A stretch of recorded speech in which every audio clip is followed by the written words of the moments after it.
Technical View 24 November 2022 di jam 1:14 waktu Indonesia Barat, saya merekam video ini dan kita langsung tertuju kepada pound sterling yang sangat menakjubkan dengan level 1090 untuk saat ini dan bahkan level tertinggi sudah menjangkau 1.2112. Oke, kita lihat sejenak dari candlestick yang terlebih dulu. Pertama, kabar bagusnya adalah candlestick ditutup dengan bullish dan bahkan lebih panjang dari candle sebelumnya. Ini berarti mengkonfirmasi terkait dengan sinyal reversal bullish yang sempat kita bahas kemarin. Kemudian yang kedua, kabar bagusnya adalah level closing price yang berada di level 1.2048 yang mana juga lebih tinggi daripada high tanggal 15 November yaitu 1.2027. Ini berarti memberikan isyarat bahwa kenaikan harusnya jauh lebih meyakinkan untuk saat ini. Tapi hati-hati, kenaikan berikutnya akan berada di level resisten yang berpotensi untuk menghalangi di 1.2136 ataupun 1.2150-an. Tapi itu juga berdekatan dengan level MA 200 di grafik daily yang sampai saat ini berada di 1.2194 atau kurang lebih 1.2200. Oke, berarti kita punya dua level berikutnya yang berpotensi menghalangi. Jadi hati-hati kalau memang ternyata sudah mendekati, bisa saja akan terjadi false breakout kemudian strong rejection. Nah, tentunya hal ini akan bergantung kepada MA 200 karena beberapa kali kalau kita perhatikan di level ini saja dia sempat mengalami retest tapi juga langsung rejection. Jadi kalau memang ternyata itu yang terjadi, maka hati-hati dengan level 1.2190, 1.2200. Nah, kemudian kaitannya dengan grafik H4-nya sendiri, karena dia sudah tembus di atas 1.2027, berarti Fibonacci retracement 0% ditembus, harusnya kita tinggal menggunakan Fibonacci expansion. Oke, caranya seperti ini. Anda tinggal tarik dari titik bottom yang sama sampai titik puncak yang sama sebelumnya dari Fibonacci retracement, dan swing low terakhir itu kita ambil dari level ini 1.1761 dan kita akan dapatkan pola kenaikannya Fibonacci expansion 61.8% itu berada di 1.2183. Oke, lalu kemudian ini berarti akan menjadi level resisten sekaligus target terdekat dan juga mengingat level tadi MA 200 yang berada di 1.2195 ataupun 2200. Saya rasa itu akan menjadi sinyal isyarat yang cukup jelas bahwasanya potensi rejection kemungkinan akan berada di teritori ini. Tapi kalau misalkan dia sanggup untuk lolos dari lubang jarum tersebut atau dalam artian dia berhasil tembus dari resisten, maka dia akan berpotensi melanjutkan kenaikan sampai Fibonacci expansion 100% yang berada di 1.2443. Tapi perkiraan kami karena hari ini relatif sepi data ekonomi dari Amerika, kemudian dari Inggris pun relatif sepi, maka kemungkinan dorongan kenaikan akan relatif terbatas. Sehingga kami memprediksikan 1.2180-an ataupun 1.2200 akan menjadi puncak dari pound sterling untuk sementara waktu. Namun, untuk penurunan sendiri, kita tidak berharap dia bongkar ataupun penembus kembali di bawah level trendline support.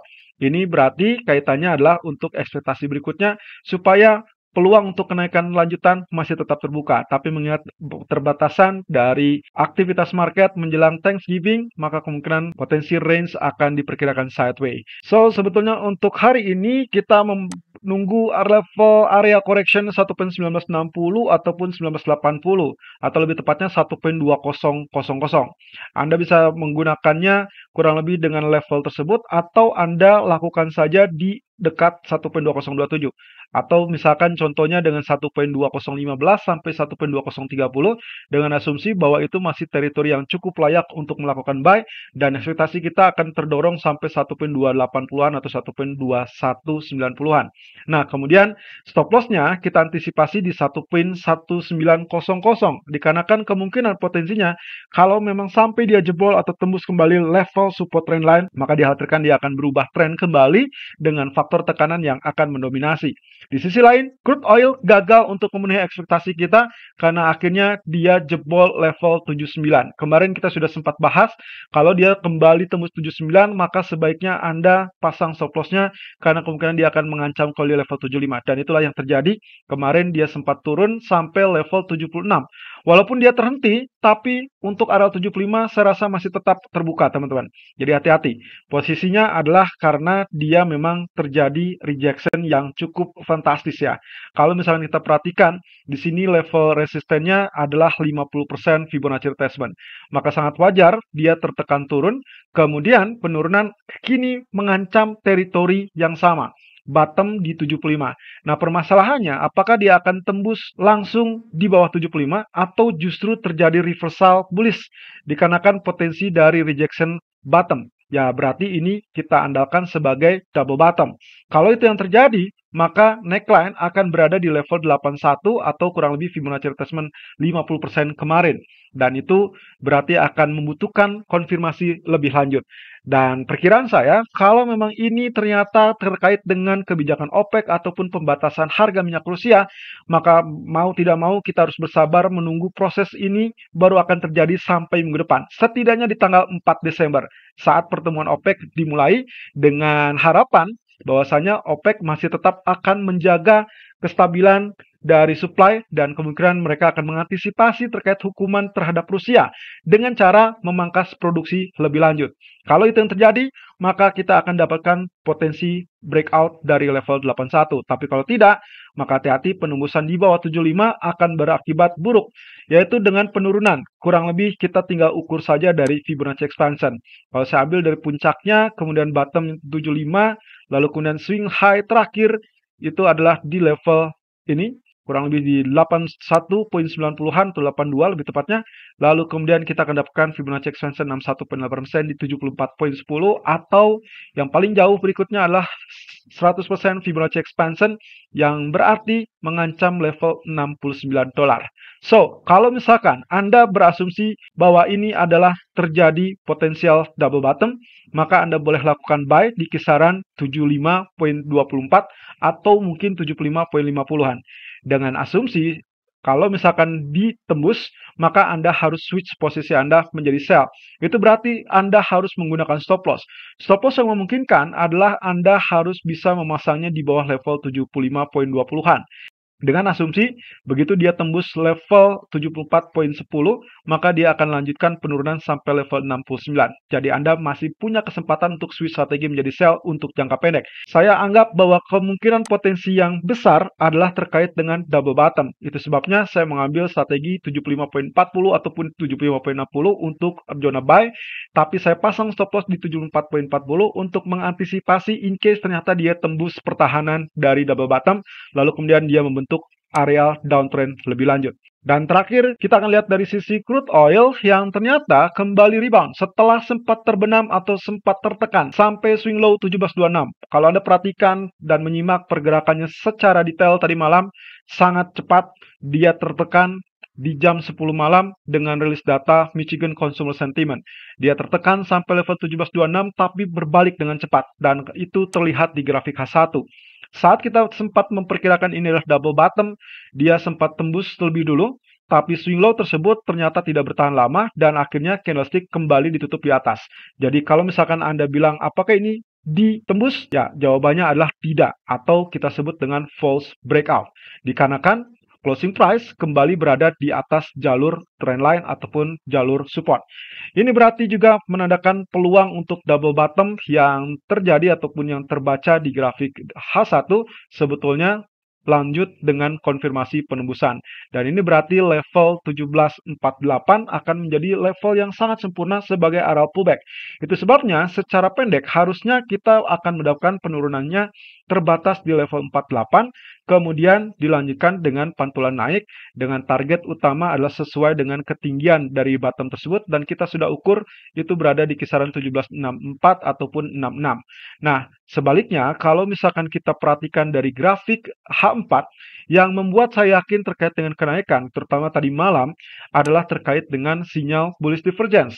Anda perhatikan di sini, level low yang sebelumnya lalu kemudian level low yang terakhir, lalu kemudian kita lihat inilah formasi lower low dari sisi harga.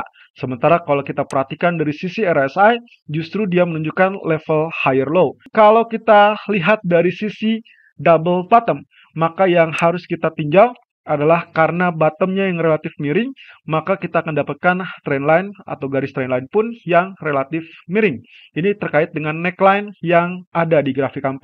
Dan itu berarti kalau kita ukur, dia sudah tembus di level 1745 atau 1744. Itu sebabnya sangat normal kalau misalkan teritori buy-nya sebetulnya di kisaran 17.49 sampai 17.45 dengan asumsi bahwasanya setelah dia pullback di situ juga akan terjadi dorongan kenaikan. Apalagi dengan market US yang libur, pasar obligasi ditutup, maka tidak akan ada gangguan dari pasar US Treasury Yield. Ini artinya yang kita lihat sekarang kita sedang berjalan untuk menuju pola wave 1 yang berarti pula kesempatan untuk terjadinya kenaikan sangat besar. Dan itu pula yang menunjukkan atau yang ditunjukkan dari pola double bottom tersebut. Karena kalau misalnya kita perhatikan di sini, berarti saya asumsikan secara keseluruhan pergerakan yang kita dapatkan 1, 2, 3, 4 yang kita harapkan sebagai tren utama, lalu kemudian nanti akan mendapatkan wave kelima, yang berarti pula akan naik di atas 1786. Kalau kita lihat dari subwave-nya, maka subwave yang dimaksud adalah 1, 2, 3, 4, 5. Maka di sini adalah A, B, C yang sama. Dan ini berarti level subwave 1 untuk wave 5. Artinya kemungkinan yang sedang terjadi sekarang adalah pola dari wave kedua atau subwave kedua. Dan diharapkan tidak turun lebih dalam sehingga nantinya kita dapatkan di sini kedua dan langsung kemudian dilanjutkan dengan rebound ataupun kenaikan sebagai wave ketiga, kemudian nanti akan dilanjutkan dengan wave keempat dan lanjut dengan wave kelima. Dan itu berarti sesuai dengan gambaran yang ada di sini. 1, 2, 3, 4, 5. So, secara bertahap sangat wajar dan sebelum 1764 tercapai, kita asumsikan 1757 sebagai subwave 1 atau puncak dari subwave 1.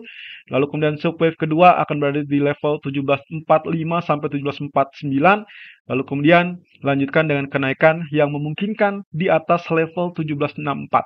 Yang jelas, untuk skenario ini berarti kita membutuhkan level buy sebagai subwave ketiga adalah untuk melakukan buy 1748 ataupun 50 atau yang paling ideal tadi adalah di level 174446, kemudian target maksimum 1762 terlebih dulu karena kita khawatir 1757 ataupun 1764 sulit untuk mengalami kelanjutan penembusan. Dan stop loss kami antisipasi di 1742, tapi idealnya stop loss sebaiknya dipasang di bawah 1740 untuk menghindari kemungkinan false breakout seperti kemarin. Ini berarti juga terkait dengan kesempatan yang sama, maka kalau Anda menggunakan strategi yang pernah kami share ataupun kami ulas, maka Anda perhatikan level-level ataupun risk-reward ratio dan sesuaikan dengan kondisi equities Anda. Selalu gunakan stop loss dan risk management sesuai dengan equity dan strategi trading Anda. Irfan untuk Agrodana.